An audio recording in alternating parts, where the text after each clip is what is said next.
Hey guys, so I've been on a bit of a trip down the country today, and I was having a meeting with the trustees of the new charitable corporation that we've registered, Share Tanzania. And whilst I was down there, we had a discussion about one of our trustees is a doctor of development, meaning the development of countries. She has published, her name's Dr. Anna M. Day.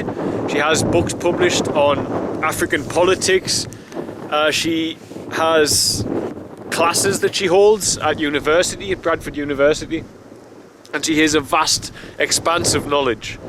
And she said the thing she loves, she was talking to her class about myself, how I don't fit the paradigm of development for all these young students who are looking for activism and what to do. She said you can look to John, and John found a way to do it with the tools that the average working class person has at their disposal. A laptop, social media, things of this day. Well, basically those things, that's what I did it with. But I also did it with, it's kind of windy, I hope you can hear me. I also did it with my relationship with God. And that's a key part of it for me because it keeps me grounded. Now, when we were discussing social media, one of the key things that came up is how it's not being used as it should be. There are all these young people looking for ways to express their activism, and they are using social media every single day of their lives, but they're not using it in the right way. They're not using it in the way they know is possible. Social media can change the planet. It can absolutely change the world for the good. It can make it a beautiful place to live. But only if we use it to do so. Only if we don't use it for distraction. Now the same can be said of many technologies, but the key thing about social media is it allows us to connect in a way like never before. And if God is oneness, then that's another extension of that oneness and a way for us to express that oneness that we feel within us in the physical realm. Now social media is a powerful, powerful tool. But it's often, it would seem, in the wrong hands. Now this morning, I'll give you an example. I went to Leeds today. Before I left to go to Leeds and to meet up with the trustees for a meeting, I had a message. Here, in a little mining village in the northeast of England, I received a message from a tribe leader of the Maasai tribe, of a tribe in a place called Oromit in Tanzania. And it's close to where I live, and I'm a good friend of this man now. His name is Moses. And Moses sent me a message saying that another tribe had brought him a disabled child and said, we know that 3 disabled children from this tribe live with John from England, and we need his help. And within seconds of them coming to Moses to ask him that, I knew about it. At the other end of the world, in a location just so far detached from where he took the photo of that child and sent it to me. That's social media doing what it's supposed to do. And that's what it should be doing. That's what it should be used for at all times, not to distract ourselves and to gossip.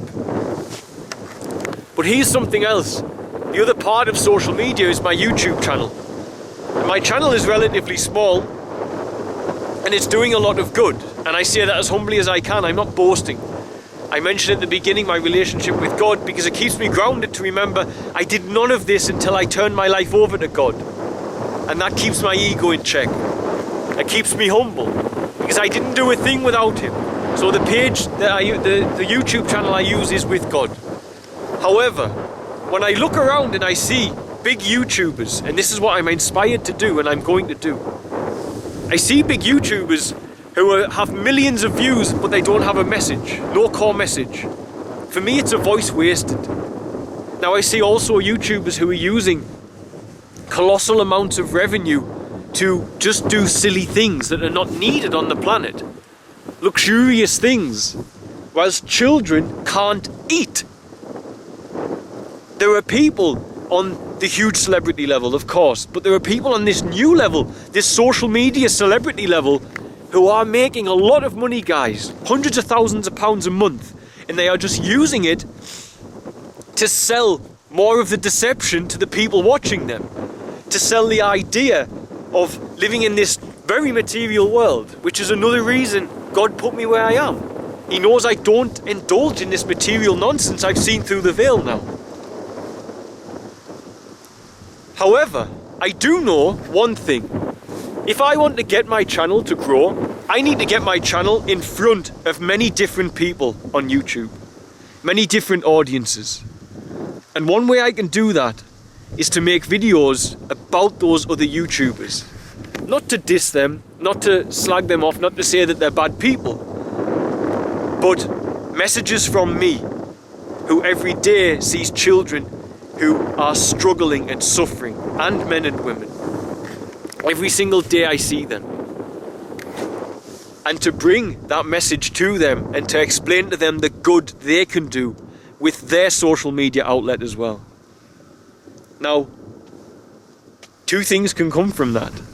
One, my message for the children can go to a wider audience. And I have a message burning in me. God's placed it in me, and I do want to get it to as many people as I can. But the other thing is, maybe it'll go into one of these millionaire YouTubers. Maybe it'll go into their ear, into their mind. And they'll stop lavishing themselves with luxury nonsense. And instead of sharing a message of, I built this crazy gadget with the millions of dollars that I'm making, which doesn't really help anybody, then maybe they can share a different message of, I spent $10,000 today building a home that will house children who were living on the street.